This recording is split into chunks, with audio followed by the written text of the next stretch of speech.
What if I told you your cucumber harvest doesn't have to end in July? For many gardeners, the big frustration is their cucumbers stop producing well, and then suddenly, that's it. The leaves yellow, the fruit stops setting. It's really disappointing, isn't it? But there are secrets that can help extend your cucumber season, almost until the first frost. And in this video, we'll share 7 proven ways to keep those vines producing again and again. Stick around because the last tip is a real game changer that many people simply overlook. The thing is, plants, just like us, have a life cycle.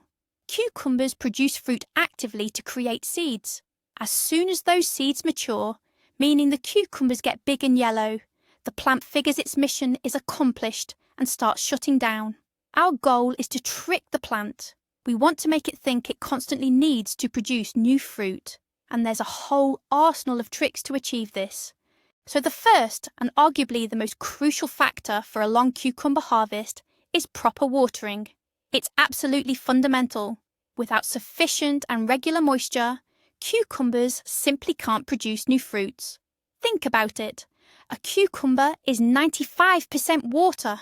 To grow a new one, the plant needs water, lots of water. If the soil is dry, where will the moisture come from to develop those fruits? Therefore, don't just water whenever you remember. Do it regularly. In hot weather, this might mean every day. In cooler weather, perhaps every other day. The key is to make sure the soil under the plants never completely dries out. This kind of stress, periods of dryness followed by heavy watering, severely stunts fruiting. How much water? Not just a couple of cups. The soil needs to be soaked at least 15 centimetres, about 6 inches, deep. That's where the main roots are. The best time to water is early in the morning or in the evening after the sun has set. Never pour cold water directly on the roots during the heat of the day. It can shock the plant. Also, avoid watering the leaves in direct sun, as this can cause leaf burn. Poor watering is one of the most frequent reasons cucumbers stop producing early. The young fruits turn yellow and drop off. Leaves wilt and become brittle. The plant gives you clear warning signs. You could illustrate this by showing dry soil and a wilting plant, or conversely, a lush, healthy bush after a good watering. But watering alone isn't enough. Your plants need energy, and this brings us to our second crucial point: proper feeding. Imagine you're running a marathon. You need energy, right? A plant that's constantly producing cucumbers is also expending a huge amount of energy and nutrients. If they're not readily available in the soil, where will they come from? Especially vital for fruit formation and setting new cucumbers are potassium and phosphorus. Nitrogen is essential early on for developing lush foliage, but once active fruiting starts, other elements become much more important. Potassium helps the fruits size up and makes them tastier. Phosphorus stimulates flowering and robust root development, which is also critical for overall plant health. Feeding should be done regularly, roughly every 1 to 2 weeks, during the main fruiting period. You can use complete mineral fertilizers with a higher concentration of potassium and phosphorus. Alternatively, organic options work well, such as ash infusion, herbal tea, or diluted cow or chicken manure.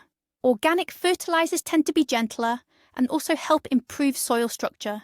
If your plant looks pale, isn't setting many fruits, and the few it has are yellowing, that's a clear sign it's not getting enough nutrients.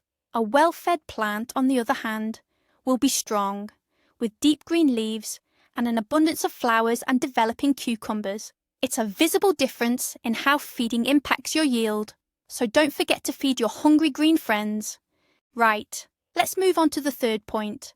This one is often underestimated, but it has a direct impact on how long your cucumbers keep producing. Regular harvesting. Sounds simple, doesn't it? Just pick a cucumber, and that's that. But there's actually a little trick to it. Remember how a plant's main goal is to produce seeds. A large, overgrown, yellowing cucumber is basically saying to the plant, "Okay, seeds are ready. Mission accomplished, you can take a break now." Your goal is to stop the plant from getting that signal. By picking the cucumbers when they're young and crisp, you're essentially telling the plant, "Not so fast. The work isn't finished yet. Keep those new fruits coming. This really encourages the plant to keep producing more flowers and setting more fruit. The more often you harvest, the more fruit the plant will try to produce.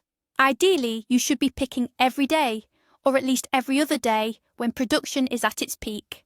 Make sure you never leave those big overgrown ones on the plant. They just drain its energy and stop new cucumbers from developing. You can really see the difference if you compare a plant burdened with huge yellowing cucumbers to one you've just completely harvested. The harvested plant immediately looks like it's sprung back to life. Think of this as a natural way to boost your yield. Don't be tempted to leave those cucumbers on too long. Pick them promptly, and your plants will generously reward you with continuous flushes of delicious fruit. Of course, all our hard work watering and feeding our cucumber plants will be wasted if they're attacked by diseases or pests. This is our fourth crucial point. Imagine your plant is like a little factory producing cucumbers. If something breaks down in the factory, or if it gets attacked, it can't run at full capacity, right? Diseases like powdery mildew or downy mildew, and pests such as aphids or spider mites, really weaken the plant. They literally suck the life and nutrients right out of it. The plant then has to fight for survival, and when it's fighting for its life, it definitely isn't focused on producing new cucumbers. It will drop its blossoms and developing fruit, stop flowering, and its leaves will yellow and curl. That's why it's really important to regularly inspect your plants. Spot any suspicious marks on the leaves, see any tiny insects, act fast. The sooner you tackle the problem, the less stress and damage your plant will suffer. Prevention is important too. You can use natural remedies, biological controls, and if necessary, stronger treatments. The key is not to let things get out of hand. A healthy, vigorous plant is much better at resisting pests and diseases, and if it's healthy, it has the energy for what matters most, producing lots of new, delicious cucumbers. Think of it like comparing an athlete in peak condition to someone running a fever. Who do you think would run faster? The answer is clear. Keep your cucumbers healthy. The fifth tip might sound a bit radical, especially if you're new to gardening, but it truly works. It's all about pruning and shaping your cucumber plants. You might be wondering, why would I cut anything off? Won't that reduce my harvest? But there's a very good reason for it. Cucumber plants tend to grow quite vigorously, producing lots of vines and leaves. Over time, the lower leaves age, turn yellow, and can become a breeding ground for diseases due to poor air circulation underneath. Dense overgrown plants don't get good airflow, and less light reaches the centre, which really doesn't help with fruit production. Think of pruning as a sort of haircut and essential cleanup for your plants. By removing old, yellowing, diseased or damaged leaves, you immediately improve air circulation and significantly reduce the risk of fungal infections. When you remove excess, weak, or unproductive side shoots, you redirect the plant's energy towards the main vines and, most importantly, towards setting fruit. Removing the lower leaves also helps prevent contact with damp soil, which is often where infections originate.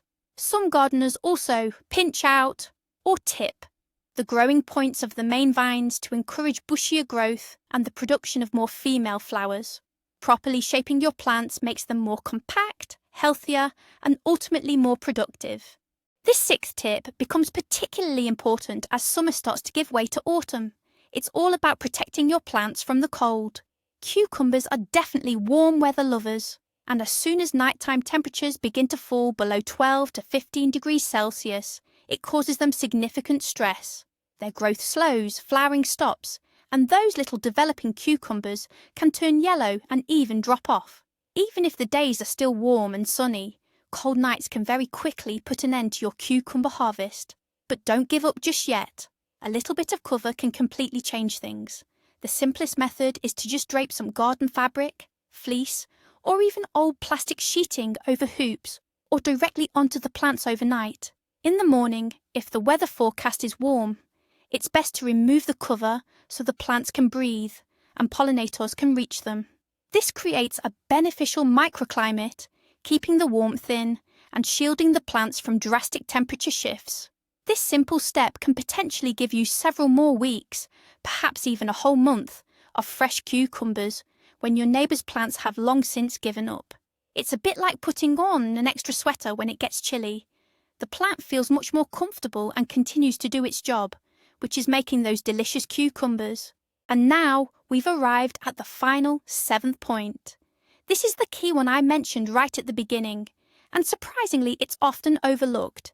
It's the concept I call planting on a conveyor belt. What exactly does that mean? Let's break it down. Most gardeners plant all their cucumbers at the same time in the spring, whether they're going into a greenhouse or straight outdoors. They'll produce heavily during the peak of summer, but then, as we've already seen, the plants start to slow down and eventually fade. By late August or September, your cucumber supply is usually gone. But here's where you can change the game. Don't plant everything at once. Put in your first batch at the usual time for your location, late May or early June, depending on your climate. Then, wait about 3 to 4 weeks. That's typically mid to late June or even early July, and plant a second batch of seeds or transplants. When that first wave of plants starts to slow down their production, these newcomers will be just hitting their stride, actively flowering and setting new fruits. This creates a beautiful effect of a continuous supply of fresh cucumbers. While the older plants are winding down and heading towards retirement, the young ones are just stepping up to their peak productivity. This method is your most reliable ticket to having cucumbers right up until the first frost. You're not simply trying to squeeze every last fruit out of aging plants. You're creating a fresh shift that's ready to pick up the pace. Imagine seeing 2 beds side by side, one with plants starting to look tired, and right next to it, another full of young, vibrant plants just bursting with life. That's the cucumber conveyor belt system, truly in action. It's a simple strategy, but it makes a world of difference. But here's the really amazing part. All these methods work together to create a continuous cycle.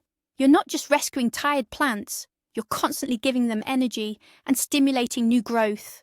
The most powerful effect comes from combining regular harvesting and proper feeding. By picking cucumbers, you keep the plant from slowing down or retiring, and by feeding it fertilizer, you provide the essential building blocks for new fruit. It's like a perpetual motion machine for your garden. And it's not magic, just a good understanding of how plants work. So these 7 secrets will help you enjoy fresh cucumbers well beyond the typical summer season. We hope you find these simple yet powerful tips helpful. If this video was useful, please give it a like and subscribe to the channel so you don't miss out on more helpful tips. And tell us in the comments, which of these methods are you already using? And which one did you find the most interesting? See you in the next video.